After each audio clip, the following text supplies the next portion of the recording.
Hey guys, just a quick review. We purchased a 2009 Bass Cat Pantera. That's right, the Cadillac man is no longer here. It's the Ferrari kid, right? Because that's what I said that people who bought Ferraris anyway. So just a few things. The covers real quick. So my boat is outside all the time. I don't have some place that I can put it in, so I need good covers. The boat cover itself is made by Aurora Canvas out of Missouri. Great canvas, great cover. There's a lot of things about the cover that are really nice. Obviously they're expensive. Now there is a fender cover, and with this one it has a front step, a front fiberglass step, and it also has a cover. And so they are made here in Conway, Arkansas, believe it or not, and it's called Marine Trailer Savers. And so they are custom fit for your boat. There's 6 clips, 3 in the back, 3 in the front. It is a very good fit, and it covers the entire tire. So it's very good stuff, especially when you're talking about keeping these from dry rotting. Now, the Bass Cat, this is a Puma FTD, and so anyway, it's a nice boat. It's one of Bass Cat's better boats, I guess, depending on who you talk to. And so one thing, this is 2009, and I thought, man, the wheels are really nice on that for a 2009 model, because we've looked at 2015 Nitro Skeeter boats that have the old steel wheels, and they want you to pay $40,000+ for something that doesn't even have an $80-$100 aluminum wheel attached to it. No thanks. So Bass Cat, great company, been in the business for over 30 years, still family owned, family operated, customer services, second to none. I never had any problems with Ranger. They had great customer service, but Bass Cat also has great customer service. So with this, you got a Mercury 250 Pro XS. Obviously much faster than the old Ranger boat, and it has better fuel economy, and so which is really nice. You can have more horsepower, more fuel economy. Well, I put the pinstriping here on it, so if you have one of these, you can get a pinstriping to match if you've got a blue boat or whatever the case is. But I thought that was really nice for $40. It just kind of made this end of it, instead of it just being an old black hood. And so here's your little ladder to get in the boat in case you fall out. Obviously ratchet straps, LED lighting everywhere. And so if you've got an older Bass Cat boat, call Bass Cat and say, hey, I'm going to upgrade my whatever the case is. They've got a lot of things that you can upgrade your older boats with, and the prices are very, very reasonable. So give them a call. Now if you'll look inside here, you've got 4 batteries, of course. This was 3 batteries originally, and I had them put that extra battery tray in there. They moved the oil reservoir tank, and then your power pole pump is also in here, so it's very cramped. I just hope I don't have to change anything out on the water, which I'm sure could. Now this is another nice little addition where this hooks in.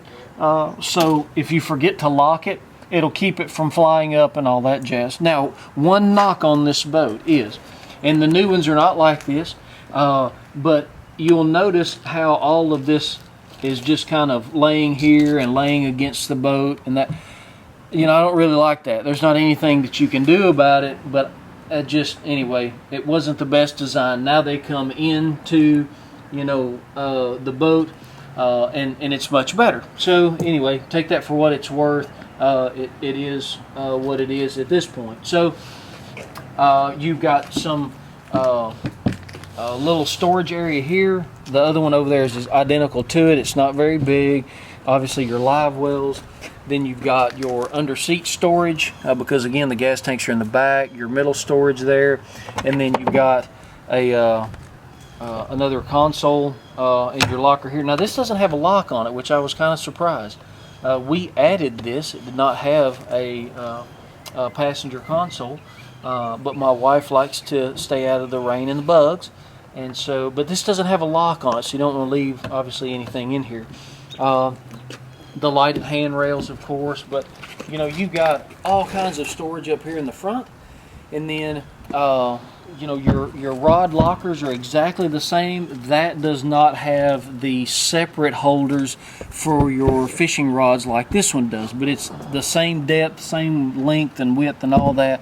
It's very good. You've got some cooler boxes that I use here, one for drinks, one for trash.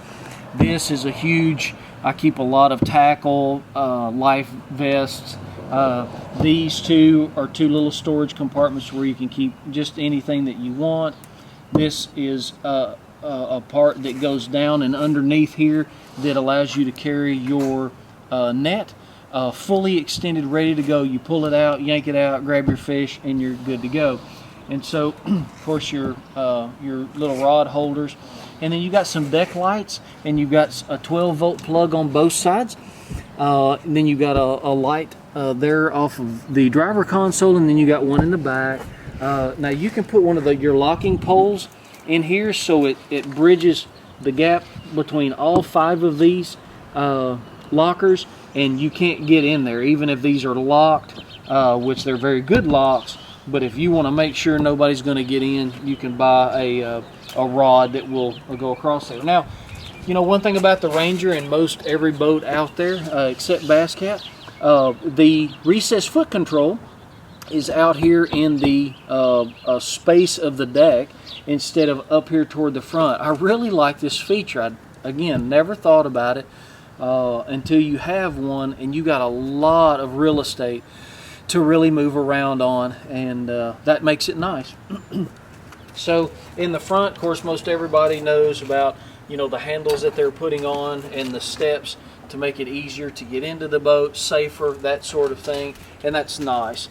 The spare tire underneath is obviously, I like that location better. It's tucked up out of the way, and we don't have to worry about it being mounted on the side of a fender or something of that nature. And so it's out of the way. It cleans the boat up really nice, I think. But in any case, it's just been it's been a good boat so far. Let me show you the gauges real quick.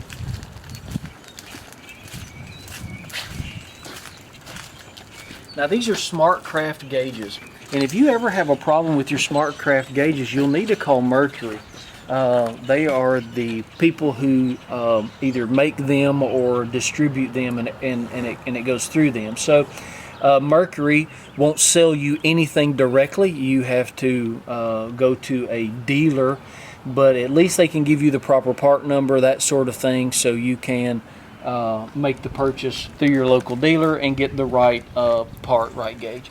So one thing that I can tell you from buying 2 boats now is do your homework. Make sure that you test the boats out.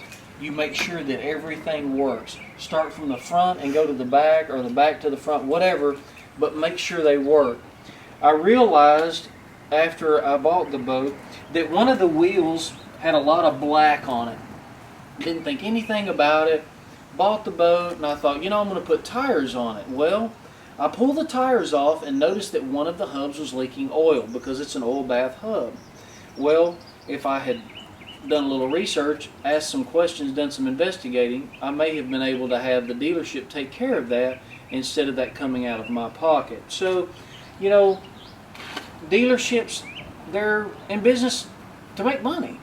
People who are selling them off Craigslist, eBay, or the local newspaper, you know, they want to get rid of it for some reason. May not be anything wrong with it, but do your homework. Make sure you get the right boat for you. You don't buy something that you have to turn around and just start sticking money in. So I hope you like it.